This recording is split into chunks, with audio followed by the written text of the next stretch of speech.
लुका छुपी के पिछले एपिसोड में आपने देखा एली और जेकब के माता पिता सही समय पर आकर उन्हें पुरानी हवेली से बचा लेते हैं, इस बात से अनजान कि जो उनके साथ घर जा रहा है वो उनका बेटा जेकब नहीं बल्कि भूत चार्ली है। रूहों का साया उनके ऊपर मंडरा रहा था, खासकर एलिजाबेथ के ऊपर, जो इस लुका छुपी खेल की दूसरी खिलाड़ी।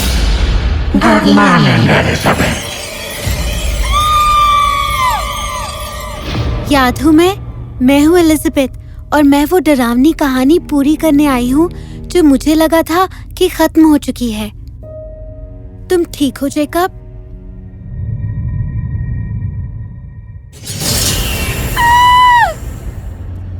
एलिजाबेथ?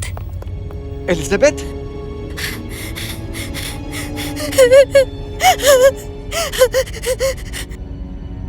एलिजाबेथ, तुम ठीक हो क्या बेटा?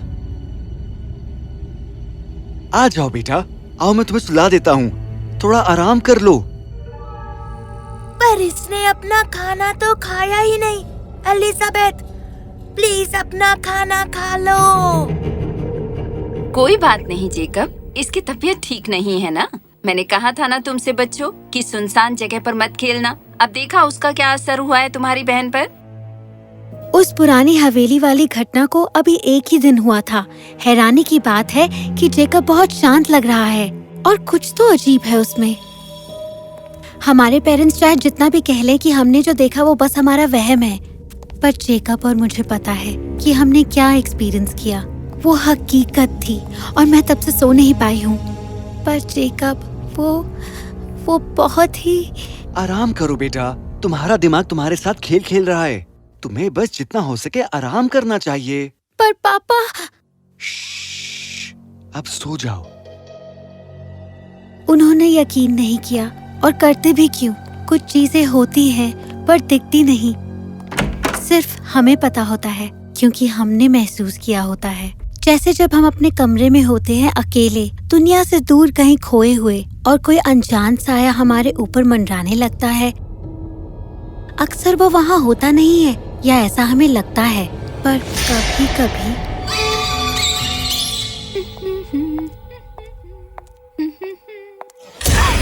जेकब, तुम ये चाकू के साथ क्यों खेल रहे हो?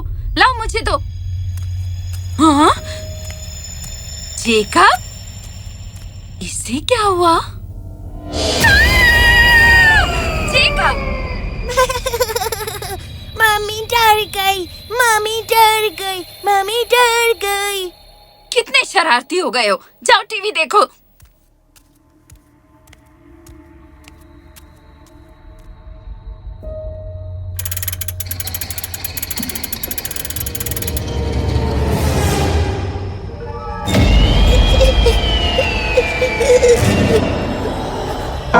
जेकब, देखो कौन आया है, तुम्हारा दोस्त चार्ली। तुम घर जाना चाहते हो? अपनी बहन से मिलना है तुम्हें? हाँ, मिलना है। तो चलो हम लुक्का छुपी खेले। हाँ, जेकब। मैंने जेकब को देखा। वो डरा हुआ और बेबस लग रहा था, काफी हद तक उस जेकब की तरह जिसे मैं जानती थी। एली, मुझे बचा लो, मैं अभी उस घर में हूँ। एली। जेकब, मुझे बचा लो। Ellie please. जेकब। एलिजाबेथ, तुम सो क्यों नहीं रही हो? एलिजाबेथ! मम्मी, पापा, क्या हुआ बेटा? मैं जेकब की तरफ इशारा करने के लिए पीछे मुड़ी, पर वो वहाँ नहीं था। मैं हैरान थी और मैंने उन्हें बताया जो मैंने देखा। मुझे लगता है इसे डॉक्टर के पास ले जाना चाहिए, इसे सदमा लगा है। नहीं, ऐसा नहीं है, मेरी बात मानिए। जेकब अपने कमरे में है, सो रहा है। चलो खुद ही देख लो। देखा, वो सो रहा है। पर कुछ नहीं। तुम्हें इस वक्त न... और अचानक पापा चुप हो गए। पापा? हाँ हाँ। पापा ने बिना कुछ कहे ही दरवाजा बंद कर दिया। उन्होंने मेरा और मम्मी का हाथ पकड़ा और हमें घर से बाहर ले गए। ये तुम क्या कर रहे हो? एलिजाबेथ, तुमने जो देखा हमें पूरी बात बताओ। मैंने बताया कि कैसे मैंने जेकब को देखा और वो मुझसे मदद मांग रहा था और फिर वो गायब हो गया। हे भगवान! क्या? इस वक्त घर के अंदर जो है वो हमारा बेटा नहीं है। तुमने वो नहीं देखा जो शायद मैंने देखा।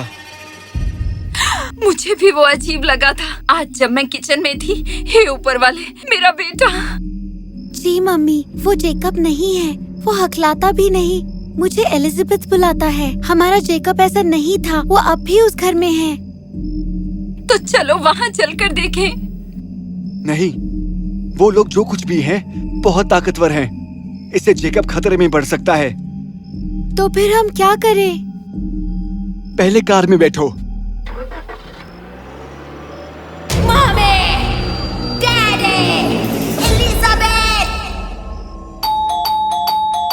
अरे इस वक्त कौन आया है? आ रहा हूँ। बोलिए। मिस्टर मार्शल, हम हैं mister and Mrs Smith, 4th Avenue से। आप पैरानॉर्मल इन्वेस्टिगेटर हैं, है ना? हाँ, बोलिए। मुझसे क्या मदद चाहिए? पापा ने उन्हें सब कुछ बताया और मिस्टर मार्शल देखते ही रह गए। ओह नहीं, मतलब कि वो ब्रूम घोस्ट वापस आ गया है। मिस्टर मार्शल ने हमें बताया कि ब्रूम घोस्ट सदियों से इस शहर में लोगों को डरा रहा है। 20 साल पहले एक परिवार ने अपने बेटे चार्ली को खो दिया था। मैंने कुछ तंत्र मंत्र किए थे और मुझे लगा था कि भूत चला गया है, पर मैं गलत था। हाँ, मैंने उन्हें देखा जब मैं वहाँ थी। किसी सपने जैसा लग रहा था। Oh my God! मतलब सिर्फ ब्रूम घोस्ट ही नहीं बल्कि चार्ली की आत्मा भी आप लोगों को डरा रही है। आप रुकिए, मैं अपना सामान लेकर आता हूँ। कुछ देर बाद हम कार में बैठे और उस पुरानी हवेली के लिए निकल गए। जब हम वहाँ पहुँचे, मेरा दिल जोर से धड़कने लगा। अब न जाने क्या होगा।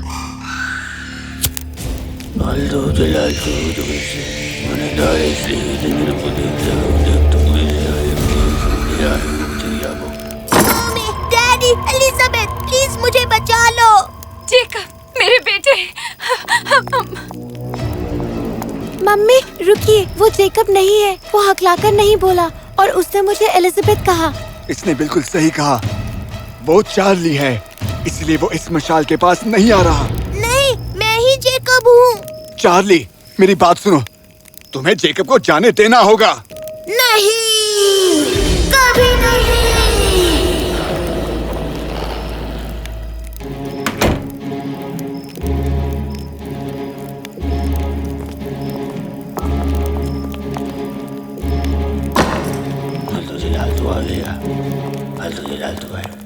एक दूसरे के हाथ पकड़ लो।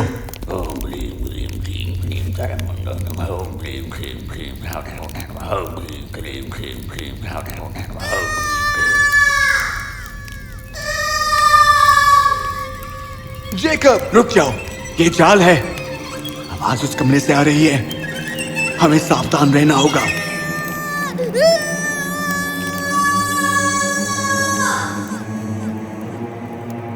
आप रहने दीजिए, मैं अंदर जा रही हूँ। एलिजाबेथ, नहीं। मैं कमरे के अंदर पहुँची और मेरे साथ साथ मम्मी पापा भी आ गए। मिस्टर मार्शल भी हमारे साथ ही थे। पर हम जब कमरे में पहुँचे, वहाँ बहुत ज्यादा ठंड लग रही थी और फिर हमने चार्ली के पेरेंट्स को देखा। ये कौन है?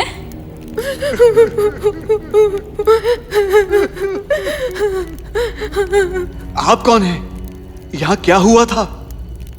हम चार्ली के माता पिता हैं और हम मर चुके हैं। चार्ली पुनर्जन्म के जंजाल में फंसा हुआ है। वो ब्रूम घोस्ट उसे जाने नहीं देगा। मदद कीजिए, चार्ली को बचाइए। ब्रूम घोस्ट खत्म होगा तभी चार्ली ये दुनिया छोड़कर जा पाएगा। पर ये कैसे होगा? सुनिए, हमें ब्रूम घोस्ट की कमजोरी पता है। वो है उसकी परछाई। वो खुद से ही बहुत डरता है। हमारे बेटे का क्या होगा? वो कहाँ है? वो केबिन में है। जल्दी कीजिए, इससे पहले कि देर हो जाए।